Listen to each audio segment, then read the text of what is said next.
Assalamualaikum warahmatullahi wabarakatuh. Alhamdulillah, dengan rahmat Allah Subhanahu wa taala dapat kita bersiaran di maya atas kekangan pandemik sebagaimana ibu bapa sedia maklum. Jutaan kemaafan di atas kelewatan mengadakan taklimat untuk murid-murid baru Sri Al-Amin Kemaman. Saya mewakili pengurusan Sri Al-Amin Kemaman mengucapkan jutaan terima kasih di atas kesudian tuan-tuan dan puan-puan menghantar anak-anak untuk belajar di Sri Al-Amin Kemaman. Di kesempatan yang diberikan ini, sukalah saya untuk menyampaikan sedikit makluman berkenaan Sri Al-Amin Kemaman. Sekolah Rendah Islam Al-Amin Kemaman adalah sebuah sekolah agama swasta yang telah dibangunkan di bawah pertubuhan NGO iaitu Pertubuhan Ikram dengan mendapat kelulusan bertulis daripada Kementerian Pendidikan Malaysia.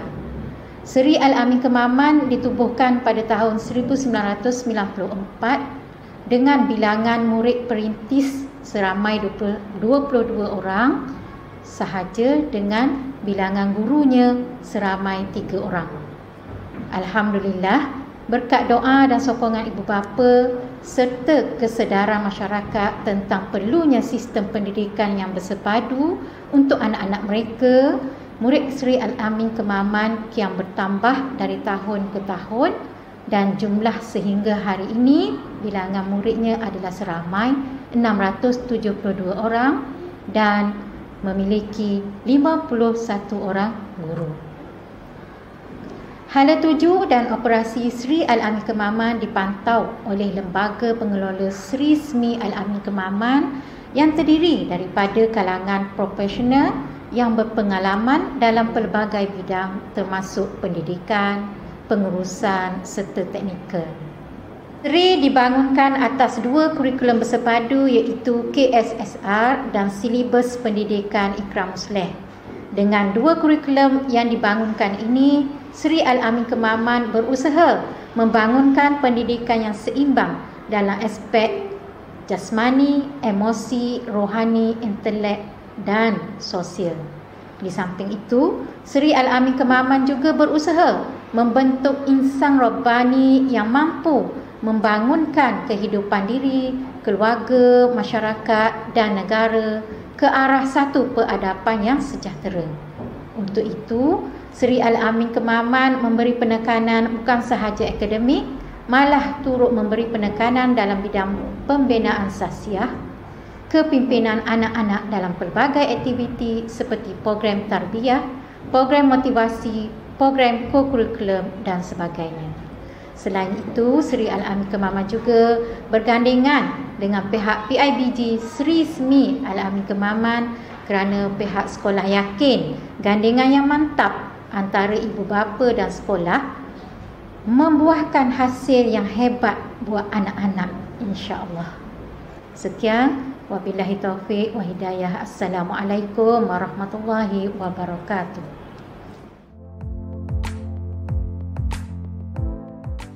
Bismillahirrahmanirrahim. Assalamualaikum warahmatullahi wabarakatuh. InsyaAllah pada hari ini, untuk yang pertamanya saya memperkenalkan diri. Saya Cikgu Umi Saadah binti Aziz selaku penyelaras PKPIM bagi tahun ini.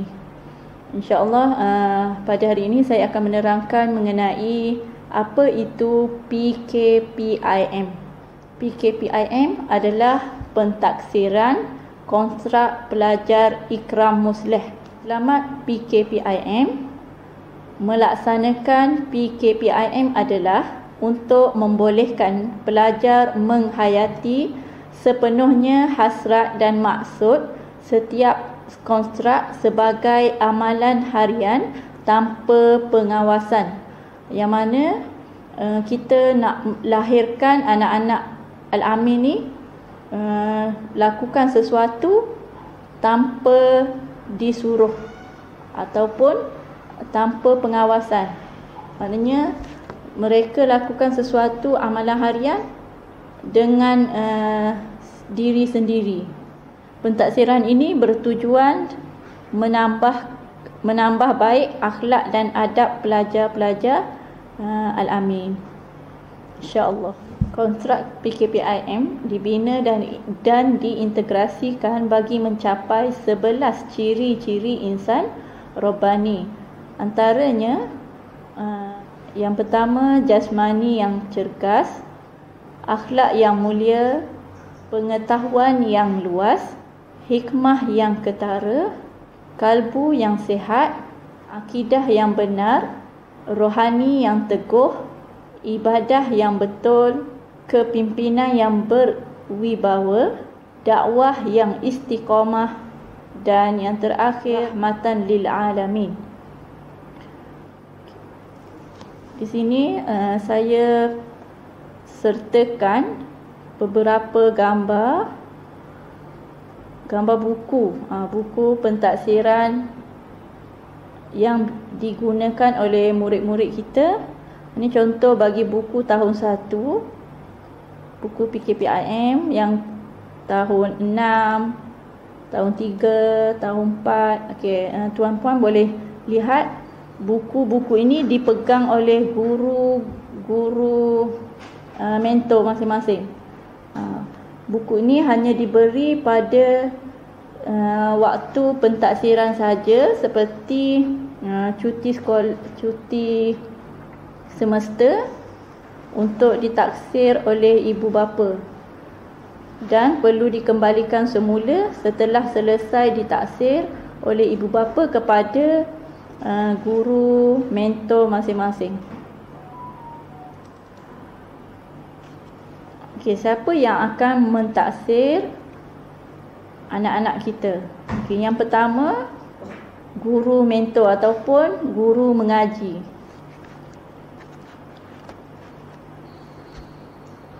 Yang kedua, tuan-puan, iaitu ibu bapa masing-masing akan mentaksir murid-murid di sekolah, di rumah.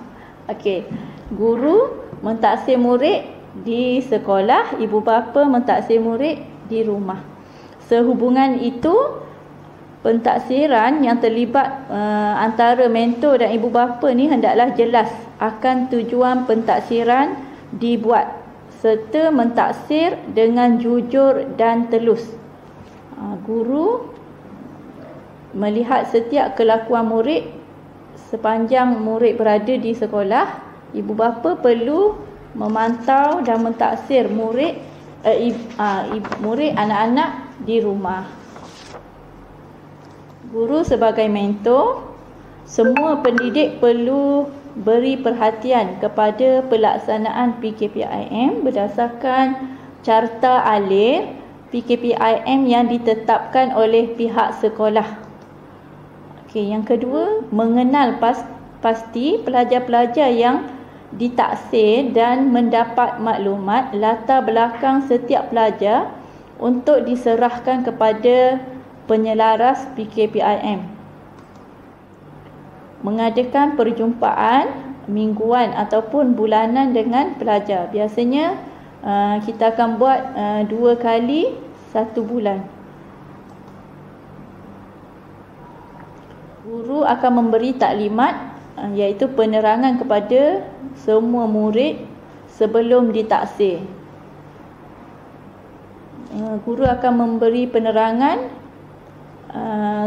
ataupun taklimat baru mentaksir murid. Okay, guru juga membantu pelajar mengenal pasti masalah untuk mencapai tahap yang lebih baik. Jika murid tu ada masalah dari segi solat ataupun akhlak, guru akan mengambil peranan untuk membaiki dan mengambil tindakan bagi mencapai tahap yang lebih baik. Guru juga memantau dan merekodkan perkembangan pelajar mengikut buku PKPIM, mengiktirafkan pencapaian dan memberi galakan dan motivasi, memberikan maklumat laporan kepada penyelaras PKPIM. Yang ni bila guru semua pentaksiran telah selesai ditaksir, kita akan masukkan skor dalam sistem, dan melalui laporan itulah saya selaku penyelaras akan melihat semua skor pelajar. Jika pelajar kurang memuaskan, kita akan adakan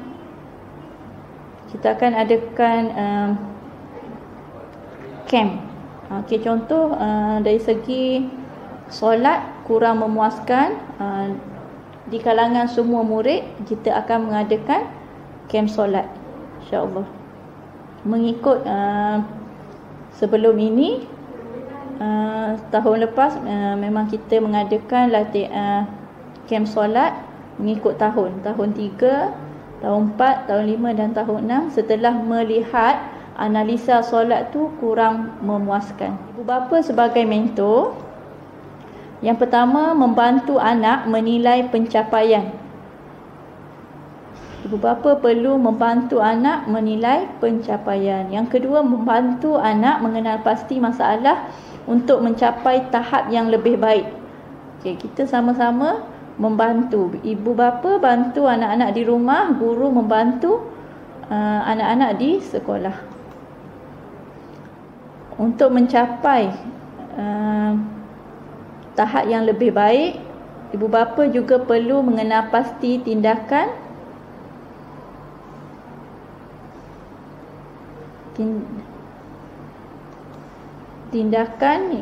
untuk mencapai tahap yang lebih baik. Ibu bapa juga perlu memantau dan merekodkan perkembangan tahap pencapaian murid. Ibu bapa sebagai mentor juga memberi galakan ataupun semangat untuk murid-murid berubah ke arah yang lebih baik. Ibu bapa sebagai pentaksir. Okey, untuk ibu bapa perlu memerhati tingkah laku pelajar ataupun anak-anak di rumah.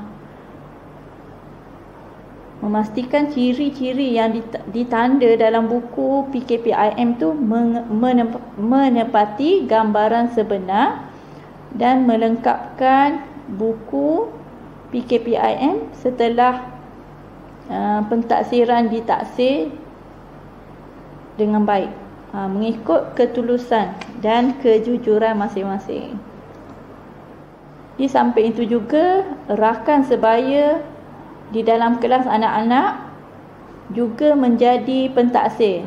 Sebelum guru memberi skor, guru ada dia tanya juga sahabat ataupun rakan sebaya dalam kelas, adakah anak-anak tuan-puan ni berkelakuan baik ataupun sebaliknya. Hanya daripada situlah kita menilai anak-anak tuan-puan. Bukan guru sahaja yang memerhatikan tingkah laku anak-anak tuan-puan, rakan sebaya juga memastikan adakah anak-anak tuan-puan ni memberi tumpuan ataupun dia solat ke, percakapan ke. Dari segi percakapan tu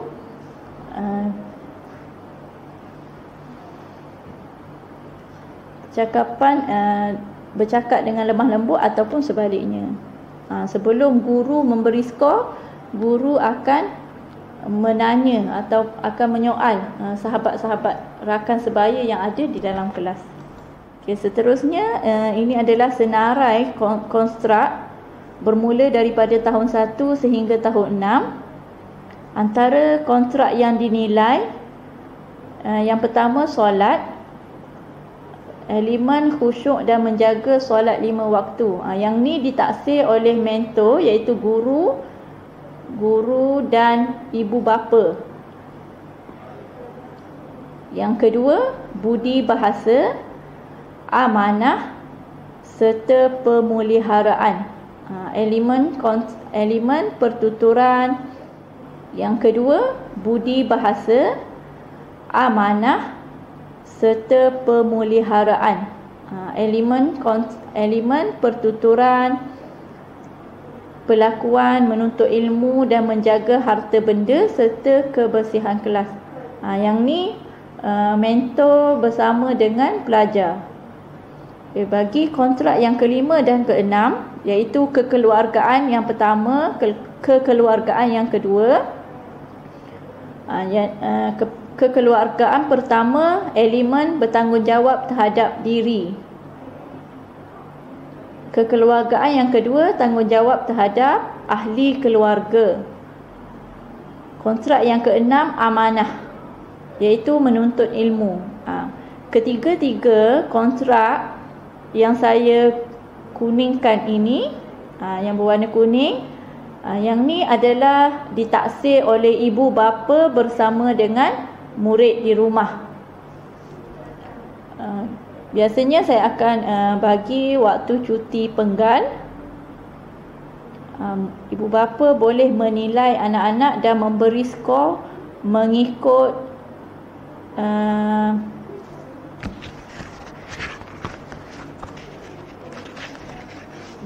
skor yang sesuai dengan anak-anak tuan-puan. Yang ketujuh, kontrak ketujuh, sidik.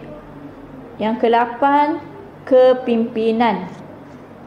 Yang ni semuanya ditaksir oleh mentor dan mentor bersama dengan pelajar di sekolah. Boleh rujuk melalui senarai semak, iaitu kontrak kekeluargaan, amanah dan solat. Elemen tanggungjawab, ni contoh contoh yang saya bagi. Dalam buku ni banyak yang akan ditaksir.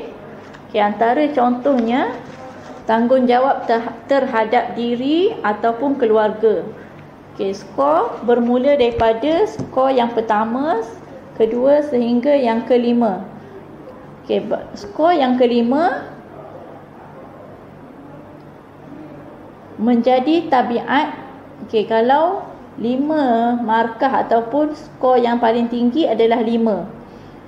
Untuk mendapat skor yang paling tinggi, anak-anak perlu menjadi tabiat diri pelajar dan mengajak ahli keluarga ataupun orang lain untuk melakukannya. Ini ibarat kalau pelajar tu balik kampung, dia solat, pada masa yang sama dia mengajak sepupu ataupun saudara mara yang lain untuk melakukan benda yang sama, solat sama-sama dengan dia. Yang tu baru boleh bagi 5 skor. Skor yang paling tinggi. Untuk 4, skor 4, apabila murid melakukan secara istiqamah tanpa diperingatkan. Melakukan secara istiqamah tanpa diperingatkan.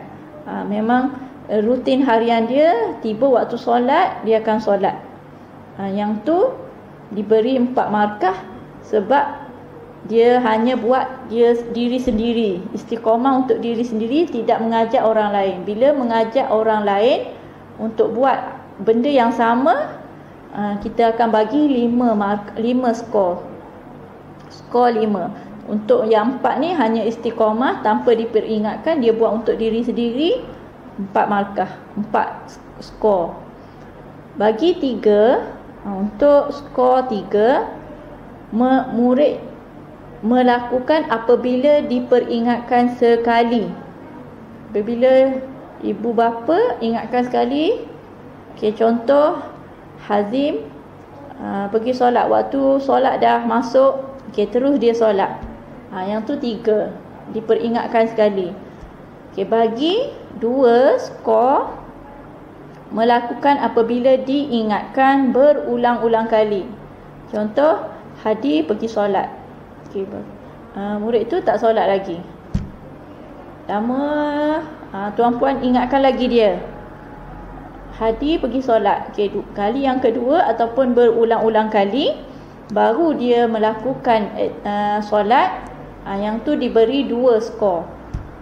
Untuk yang 1 skor, murid tersebut tidak melakukan walaupun berulang kali, diingatkan berulang kali.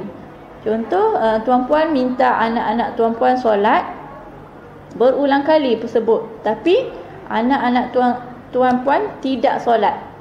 Yang tu dikira satu skor. Skor satu markah saja. Okey. Nanti saya akan beri penerangan semula apabila kontrak ataupun pentaksiran ini berlangsung pada cuti semester. Contoh, elemen tanggungjawab terhadap diri sendiri. Contoh yang pertama, bangun awal. Bangun awal, ciri-ciri dia bangun tidur sebelum azan subuh. Bila anak-anak tuan-puan bangun, menjadi rutin harian dia bangun sebelum subuh tanpa diperingatkan, 4 skor. 4 markah lah, tuan-puan boleh tulis 4 skor. Jika dia bangun sebelum subuh dan mengajak ataupun kejutkan adik-beradik yang lain, yang tu dikira 5. Sebab dia istiqamah melakukan apa yang dia buat dan dia mengajak ahli yang lain ataupun adik-beradik yang lain, yang tu dikira 5, skor 5. Kalau dia buat untuk diri dia sendiri tanpa mengajak orang lain, hanya diberi 4 skor. Contoh, ataupun tuan-puan yang kejutkan dia sebelum azan subuh. Orang dengar azan subuh baru murid tersebut bangun. Yang tu dikira 2 ataupun 3 skor. Apabila dikejut berulang kali ataupun tidak bangun untuk solat subuh, yang tu 1 skor. Contoh yang kedua, aspek kebersihan gigi. Menggosok gigi sekurang-kurangnya 2 kali sehari. Yang ni memang rutin harian dia lah. Dia akan buat setiap masa. Kalau yang sentiasa istiqamah, boleh bagi 4 skor. Ataupun kalau kita peringatkan setiap kali anak tuan-puan nak solat, tuan-puan yang ingatkan. Bila kita ingatkan berulang kali, bagi 2 skor ataupun 1 skor kalau bagi yang tidak melakukan ciri-ciri tersebut. Seterusnya, kebersihan kuku, memotong kuku setiap minggu, kebersihan rambut, membasuh rambut sekurang-kurangnya 1 kali seminggu ni, shampoo lah, bersih untuk waktu shampoo. Ada orang shampoo bersihkan rambut dia setiap hari. Ada murid yang jarang-jarang. Jadi yang ni kita kena melihat setakat mana tanggungjawab anak-anak terhadap diri masing-masing. Jadi tuan-puan perlu menanda mengikut kejujuran ataupun mengikut ketelusan masing-masing. Jika anak-anak kita memang kurang menjaga terhadap diri dia, boleh kita sama-sama perbaiki. Sebab PKPIM ni, pentaksiran ni bukan untuk hari ini saja. Sebenarnya pentaksiran ni tujuan dia menambah baik akhlak dan adab pelajar. Kita akan buat sentiasa buat secara berterusan, bukan untuk hari penilaian saja, hari untuk pentaksiran saja. Sebenarnya apa yang kita buat ini, kita akan lihat anak kita ni lebih baik dan teruskan secara istiqamah. Setakat itu saja. Saya mohon maaf jika ada kekurangan, kesilapan bahasa, terlebih tutur kata. Mohon maaf. Wasiru ala barakatillah wa akhirul kalam, wabillahi taufiq wal hidayah. Wassalamualaikum warahmatullahi wabarakatuh.